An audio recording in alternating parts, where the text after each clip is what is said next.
The Hungry Tide by Amitav Ghosh. Characters, Summary, Analysis. Hello and welcome to the discourse. The Hungry Tide is a critically acclaimed and compelling novel by Amitav Ghosh published in 2004. The novel highlights climate change and displacement, issues that remain urgent today. Ghosh blends ecological concerns with human drama, making it both a literary and activist work. The novel is frequently studied in postcolonial and environmental literature courses. The novel is set in the Sundarbans, the vast mangrove forest and tidal region between India and Bangladesh. The book weaves together themes of nature, human survival, colonialism, and mythology, exploring the fragile relationship between humans and the environment. The prominent themes in the novel include language, the conflict between humankind and the natural world, the human cost of environmental protections, theory versus practice, and education versus experience. The novel is told from two perspectives, that of Piya Roy, an American scientist researching river dolphins, and Kanai Dutt, a New Delhi translator on a trip to see his aunt. Characters of The Hungry Tide. Kanai Dutt is a central character of the novel. He is a translator from New Delhi who visited Sundarbans as a child. Now when he is a wealthy businessman, he revisits Sundarbans to meet his aunt, who has a notebook written by her late husband. During his travels, he meets a biologist from America and tries to impress her. Kanai is overconfident and arrogant.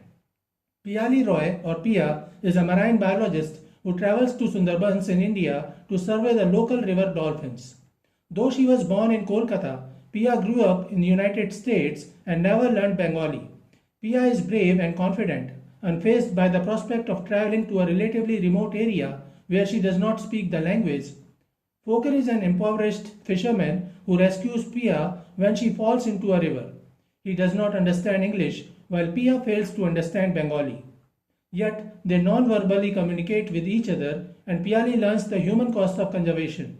Tutul is Foker's younger son. Nilima Bose is Kanai's Mashima, maternal aunt. She supports Marxist ideology but prefers to adjust and agree with the governmental policies to improve the conditions of impoverished people and works hard to find and maintain a hospital in the Sundarbans. She disapproves of her husband's intense Marxism and involvement in Morichjhapi. Nirmal Bose is Nilima's late husband. He was a staunch Marxist intellectual who met Nilima when teaching English in Kolkata. Due to governmental pressure, the two relocated to the Sundarbans, where Nirmal does practically nothing for decades, even as Nilima blossoms in the new environment.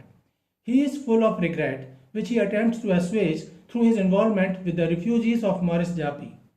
Kusum was a friend of Kanai's when they were teenagers. She was also close to Nirmal. She was a brave and dedicated person who tried to help the refugees of Morichjhapi and was killed in the 1979 massacre. Horan is a friend of Nirmal and Nilima, a fisherman romantically involved with Kusum.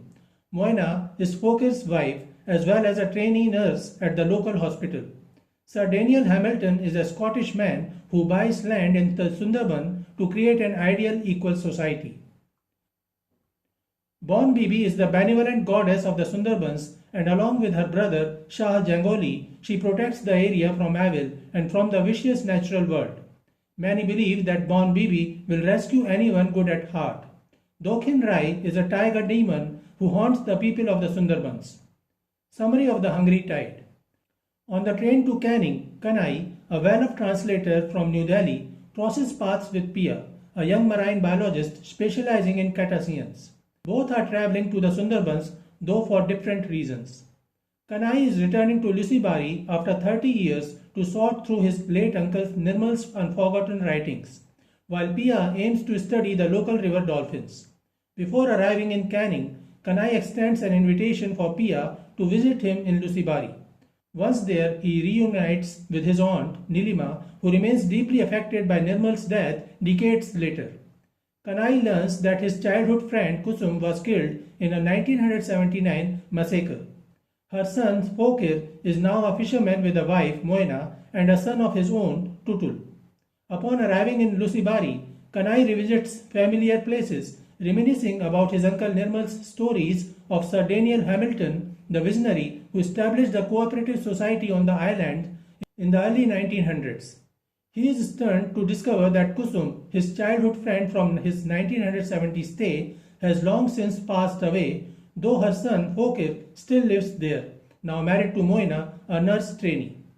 In Nirmal's old study, Kanai opens the mysterious packet, finding only a notebook hastily written in May 1979 during Nirmal's time on Morichjhapi. A letter inside, addressed to Kanai, reveals Nirmal's intent. He wanted to ensure the events he witnessed with Kusum would not be erased from memory. Nilima, hurt by her husband's secrecy, resents that he left the notebook for Kanai instead of her. During Kanai's stay in 1970, he befriended Kusum, a young girl under Nilima's guardianship after her father's death and her mother's tragic fate, sold into sexual slavery. The two bonded over performances of the Glory of Born Bibi, a local folk tale about Dukhi, a boy rescued by the goddess Born Bibi from the demon Dokhin Rai. The story deeply moved Kanai. One evening, after a performance, a fisherman named Horan suddenly took Kusum away, supposedly for her protection. She vanished for years afterward, leaving Kanai with only memories of their brief friendship. After securing her permits from the forest department, Piya sets out on her dolphin survey, accompanied by an uncooperative forest guard and a dismissive boat pilot named Mezda. Frustrated by their lack of support, she spots a fishing boat and insists on approaching it to question the fishermen about dolphin sightings. The guard reluctantly agrees, only to harass the fisherman and his son, demanding bribes. The fisherman, communicating through gestures, confirms that dolphins frequent the area.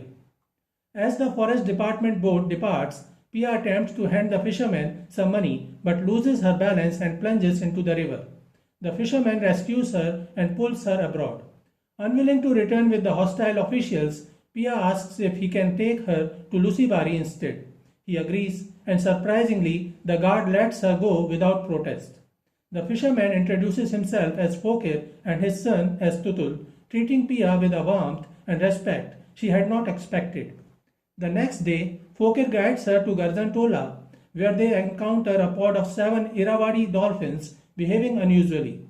Piya suspects they migrate daily rather than seasonally. She spends hours observing them and mapping the riverbed with Fokir, discovering an unexpected synergy. Her grid-based research method allows him to fish for crabs efficiently. Despite a close call with the crocodile that nearly cost Piya her hand, they safely row back to Lusibari. There, Nilima offers Piya lodging in the guest house alongside Kanai, who volunteers to help her communicate with Fokir the following day. Over the following days, Kanai immerses himself in Nirmal's notebook, uncovering the story of his uncle's late life involvement with the Morichjhapi settlement. Once a prominent Marxist intellectual in Calcutta, Nirmal had been forced to abandon the city after his arrest and subsequent mental collapse. He spent the next 3 decades teaching quietly on Lusibari, never publishing another word, yet his Marxist convictions never wavered, much to Nilima's frustration. While Nirmal theorized, Nilima took action. She built the Badaban Trust from the ground up, delivering healthcare and vital services to the islanders, recognizing the plight of Lusibari's many widows left behind when husbands never returned from the sea. She also established a women's union. The notebook reveals how Nirmal, after retiring, finally broke his long silence by documenting the turbulent events on Morichjhapi, a departure from decades of detachment. Following his retirement, Nirmal, accompanied by the fisherman Horan, began visiting remote island schools. During a storm, they were fortuitously stranded on Morichjhapi, where they encountered Kusum. Now a resilient community matriarch, she recounted her odyssey, reuniting with her trafficked mother, marriage, motherhood, and leading her people on an epic refugee march from central India to reclaim these Sundarban islands. Nirmal was electrified to discover the settlers had organized Morichjhapi along Marxist principles, collective resource sharing, and egalitarian decision making. Defying his 30-year intellectual dormancy, he began teaching the children. When Nilima discovered his involvement, their ideological rift crystallized. She denounced the refugees as illegal squatters encroaching on protected tiger habitat, cutting off all medical aid through her Badaban Trust. As police blockades starved the island, Nirmal documented the unfolding humanitarian crisis. The siege reached its climax when authorities planned a violent clearance, prompting Nirmal and Horan to risk a final warning mission. In a single feverish night, Nirmal filled his notebook while Horan smuggled young Fokir to safety. Nirmal chose to remain, entrusting his testament to Kanai. Found weeks later in Canning, disoriented and broken, Nirmal never recovered. His death months later left unresolved the central tension the notebook exposes: whether ecological preservation justifies violent dispossession and whether Marxist ideals could ever take root in these fluid landscapes. As dusk settles, Piya and Kanai hear distressed cries of a water buffalo in labor, soon overtaken by chaotic shouts from a nearby island. Accompanied by Horan and Fokir, they arrive to find a frenzied mob surrounding a storage shed. A man-eating tiger, already responsible for 2 deaths, has cornered itself inside with the buffalo. Villagers jab bamboo poles through the walls, their fury escalating until someone hurls a lit torch onto the thatched roof. Piya, revolted by the brutality, rushes forward to intervene, but Fokir yanks her back as flames engulf the structure, condemning the tiger to an agonizing death. The next morning, Piya struggles to reconcile the violence with her conservationist ethics. Kanai, however, frames it as an inevitable backlash. When you protect tigers more than people, this is what happens. He elaborates with cold precision that government policies prioritize endangered species over marginalized communities, leaving villagers to bear the cost of coexistence. Compensation for attacks is meager or withheld. Forest officials often blame victims for invading tiger territory. The burning was not just vengeance, Kanai argues, but a grotesque assertion of agency by those abandoned by systemic safeguards.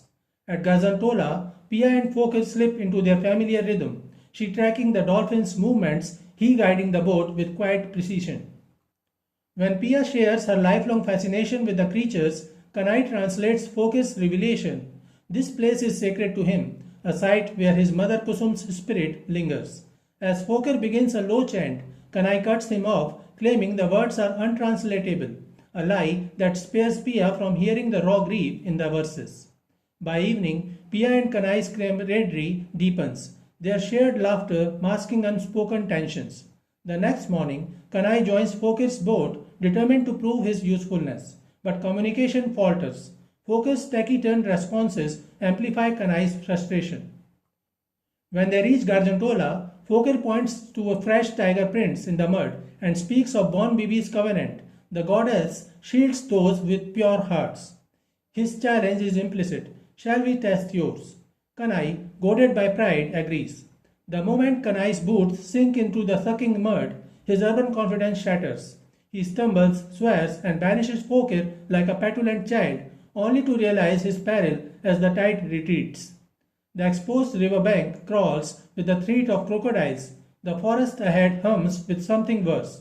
Panicked, he plunges inland and freezes. A tiger watches him from a sunlit clearing, its gaze weighing his worth. Stumbling backward, he is met with disbelief when rescued. Piya scoffs at his hallucination. Fokir remains silent, and Horan chuckles, city bones scare easy. Humiliated, Kanai insists on returning to Lusibari. His retreat is not just from the tiger, but from the truths the forest forces him to confront. His intellectual arrogance, his emotional cowardice, and the unsettling bond between Piya and Fokir that transcends language. At dawn, Kanai bids Piya and Fokir farewell on their small boat, leaving Piya with a carefully wrapped packet before boarding the Mega with Horan. As they navigate toward Lusibari, news crackles over the radio. A cyclone churns toward the Sundarbans. Horan immediately turns the Mega back, knowing the fragile fishing boat won't survive the storm's fury. But when they reach Garjantola, only empty water greets them. With night falling and winds rising, they anchor to wait. Unaware of the looming danger, Piya and Fokir spend the day following the dolphin's trail. Their search ends in somber revelation. The pod circles a lifeless calf, its tiny body drifting in the current. As dusk settles, they moor far from Garjantola in a sheltered creek. Piya opens Kanai's packet and finds his gift, a handwritten translation of the glory of Bon Bibi.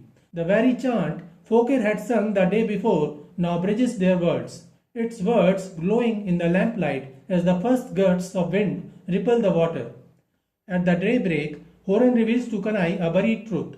Both he and Nirmal loved Kusum, but she chose Horan. As cyclone winds strengthen, they abandon their wait for Piya and Fokir, battling the tempest back to Lusibari. Kanai stumbles ashore only to watch Nirmal's notebook vanish in the churning water. Sheltering in the guest house, Nilima and Kanai weather the storm. She concedes with bitter irony that Nirmal's sole legacy is the hospital's cyclone shelter. Kanai, grasping for meaning, offers to reconstruct Nirmal's story from memory.